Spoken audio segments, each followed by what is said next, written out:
రాష్ట్ర ప్రభుత్వ పనితీరు, రైతు సమస్యల అంశంపై బీఆర్ఎస్ నేత హరీష్ రావు కాంగ్రెస్ ప్రభుత్వంపై విమర్శలు చేశారు. ప్రభుత్వ విధానాలపై స్పందిస్తూ సీఎం రేవంత్ రెడ్డి వ్యాఖ్యలను ప్రస్తావించిన ఆయన రాజకీయంగా తీవ్ర విమర్శలు గుప్పించారు. రైతులకు అవసరమైన సమయంలో యూరియా సరఫరా చేయడంలో ప్రభుత్వం విఫలమైందని ఆరోపించారు. రైతుల సమస్యలను పరిష్కరించకుండా కాంగ్రెస్ ప్రభుత్వం నిర్లక్ష్యంగా వ్యవహరిస్తుందని అన్నారు. అయితే వచ్చే ఎన్నికల్లో రైతులు కాంగ్రెస్కు మద్దతు ఇవ్వబోరని అభిప్రాయపడ్డారు. ప్రజలకు ఎక్కడ కష్టం వచ్చినా అక్కడ బీఆర్ఎస్ పార్టీ అండగా నిలుస్తుందని స్పష్టం చేశారు. అలాగే విద్యార్థుల సమావేశాల్లో వ్యక్తిగత అంశాలను ప్రస్తావించడం సరికాదని వ్యాఖ్యానించారు. మరి రైతు సమస్యలు, వ్యవసాయ అవసరాలపై ప్రభుత్వం మరింత దృష్టి పెట్టాలని ఈ సందర్భంగా హరీష్ రావు డిమాండ్ చేశారు.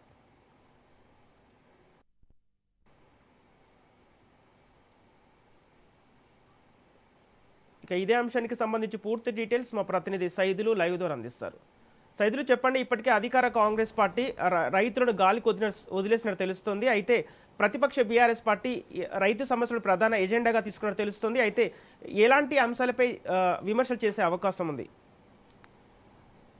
ఈ మధ్యకాలంలో బీఆర్ఎస్ పార్టీ వరుస నియోజకవర్గాల వారీగా సమీక్షా సమావేశాలు చేస్తూ ఉంది. ఎస్ఐఆర్ ప్రక్రియ, అదేవిధంగా సభ్యత్వ నమోదుకు సంబంధించి అవగాహన కార్యక్రమాలు నిర్వహిస్తుంది. ఈ సమావేశాల్లో అధికార కాంగ్రెస్ పార్టీ పైన విమర్శల వర్షం కురిపిస్తున్నారు మాజీ మంత్రి హరీష్ రావు.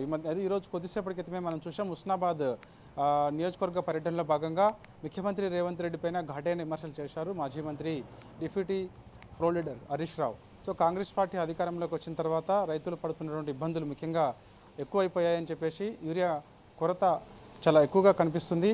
పోయిన ఖరీఫ్లో రైతులు ఇబ్బందులు పడ్డారు. ఇప్పుడు ఖరీఫ్ సీజన్ వచ్చింది. ఇప్పుడు అవే ఇబ్బందులు పడాల్సిన పరిస్థితి వచ్చింది. కాబట్టి కాంగ్రెస్ పార్టీని నమ్మి రైతులు ఓట్లేశారు. కాబట్టి ఇప్పుడు రేవంత్ రెడ్డి పరిపాలన తీరు ఏ విధంగా ఉన్నదో చూశారు. కాబట్టి సో రైతు అనేవారు ఎవరు కూడా వచ్చే ఎన్నికల్లో కాంగ్రెస్ పార్టీకి, రేవంత్ రెడ్డికి ఎట్టి పరిస్థితుల్లో కూడా ఓటు వేయరని చెప్పేసి కూడా హరీష్ రావు అన్నారు. కాబట్టి 420 హామీలు, 6 గ్యారెంటీల పేరుతో ప్రజల్ని మోసం చేశారు. సో ఇప్పుడు మరోసారి మోసం చేసేందుకు ప్రజల్లోకి వస్తున్నారు. కాబట్టి రైతులందరూ కూడా గమనిస్తూనే ఉన్నారని చెప్పేసి కూడా హరీష్ రావు అన్నారు. కాబట్టి పార్టీ చాలా యాక్టివ్గా ఉన్నారు. పార్టీ కార్యకర్తలందరూ కూడా యాక్టివ్గా ఉన్నారు. 119 నియోజకవర్గాల్లో పార్టీ చాలా బలంగా ఉంది. రానున్న రోజులలో ఖచ్చితంగా అధికారంలోకి రావడం ఖాయం.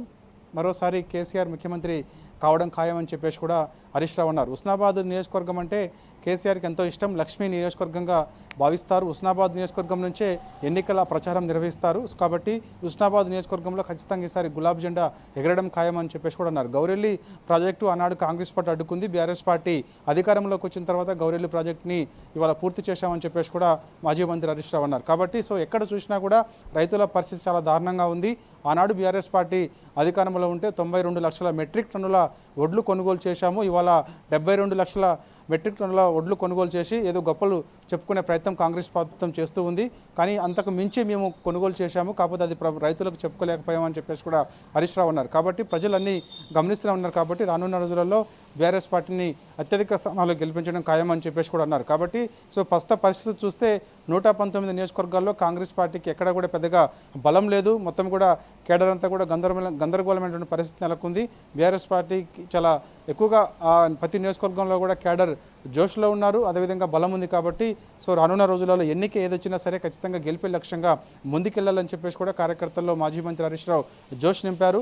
సో ఒక దిశానిర్దేశం కూడా చేశారు. అందరూ కూడా కలిసికట్టుగా ఉండి ఇప్పుడు ఉన్నటువంటి ఎస్ఐఆర్ ప్రక్రియలో, అంటే జూన్ 25 నుంచి ప్రారంభమయ్యేటువంటి ఎస్ఐఆర్ ప్రక్రియలో పాల్గొని ఏ ఒక్క ఓటు కూడా పోకుండా, ముఖ్యంగా బీఆర్ఎస్ పార్టీ అభిమానులు, కేసీఆర్ అభిమానులు ఎక్కువ మంది ఉంటారు. కాబట్టి సో వారి ఓట్లు ఎవరి కూడా పోకుండా ఉండేందుకు కృషి చేయాలని చెప్పేసి కూడా హరీష్ రావు అన్నారు. కాబట్టి రానున్నటువంటి ఎన్నికల్లో సైతం కూడా అలానే కలిసి పనిచేస్తే ఖచ్చితంగా గెలుపు తథ్యమని చెప్పేసి కూడా హరీష్ రావు అన్నారు. కాబట్టి ప్రస్తుత పరిస్థితులు చూస్తే ఇవాళ రేవంత్ రెడ్డి ముఖ్యంగా ప్రతి కార్యక్రమంలో, అంటే ఈరోజు ఆరుట్ల గ్రామంలో అక్కడ తెలంగాణ పబ్లిక్ స్కూల్ ఓపెన్ చేసిన తర్వాత విద్యార్థుల ముందు నా యొక్క వెత్తు గురించి మాట్లాడుతున్నారు. విద్యార్థులకి ఏం అవసరం, అది ఎత్తు అవసరమా అని చెప్పేసి కూడా ఆయన ధ్వజమెత్తారు. కాబట్టి సో ఇలాంటి అంశాలు, అవసరం లేని అంశాలన్నీ కూడా పదే పదే రేవంత్ రెడ్డి మాట్లాడుతున్నారు. సో రేవంత్ రెడ్డి కంటే ఎక్కువగా నాకు మాటలొచ్చు, సరైన సమయంలో నేను రేవంత్ రెడ్డి పైన కూడా ఖచ్చితంగా మాట్లాడతానని చెప్పేసి కూడా హరీష్ రావు అన్నారు. కాబట్టి సో ఇప్పుడు ప్రస్తుత పరిస్థితులు చూస్తే మాత్రం ఏమీ చేయలేని పరిస్థితి. అంటే రాష్ట్రంలో చాలా కష్టకాలంలో రైతులు ఉన్నారు. అదేవిధంగా ఇచ్చినటువంటి హామీలు కాంగ్రెస్ పార్టీ అమలు చేయలేకపోతుంది.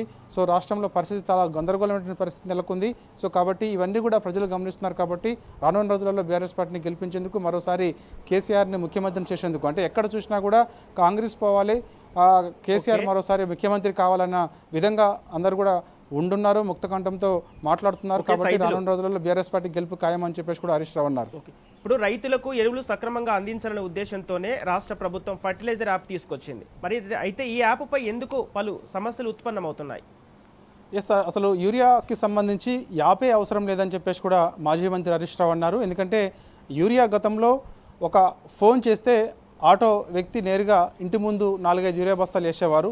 ఇవాళ యూరియా పేరు మీద యాప్ తీసుకొచ్చి టెక్నికల్ సమస్య వస్తూ ఉంది. ఎవరు కూడా రైతులకు యాప్ ద్వారా యూరియా బుక్ చేసుకునే తెలివితేటలు కూడా ఉండవు. కానీ ఇవాళ రైతులకి యూరియా యాప్ అవసరమా అని చెప్పేసి కూడా రాష్ట్ర ప్రభుత్వాన్ని మాజీ మంత్రి హరీష్ రావు ప్రశ్నించారు. కాబట్టి గతంలో యాప్ లేకుండానే మేము రైతులకు ఎంత అవసరం ఉంటే అంత యూరియా ఇచ్చాము, ఎక్కడ కూడా యూరియా కొరత కనిపించలేదు. కానీ ఇవాళ కాంగ్రెస్ పార్టీ అధికారంలోకి వచ్చిన తర్వాత యూరియా కొరత కారణంగా రైతులు యూరియా కేంద్రాల వద్ద క్యూ లైన్లో ఉండాల్సిన పరిస్థితి, చెప్పులు పెట్టుకునే పరిస్థితి, మళ్ళొకసారి రైతు పాస్ పుస్తకాలు క్యూ లైన్లో పెట్టుకునే పరిస్థితి వచ్చిందని చెప్పేసి కూడా ఆనాటి రోజులు వస్తాయని చెప్పినటువంటి రేవంత్ రెడ్డి మళ్ళీ నిజంగానే ఆనాటి రోజులు తీసుకొస్తున్నారని చెప్పేసి కూడా మళ్ళీ అలాంటి రోజులు తీసుకొస్తున్నారు రేవంత్ రెడ్డి అని చెప్పేసి కూడా గుర్తు చేశారు. కాబట్టి సో యాప్ ద్వారాగా రైతులు బుక్ చేసుకున్నటువంటి యూరియా ఏదైతే ఉందో అది టెక్నికల్ సమస్య వస్తూ ఉంది.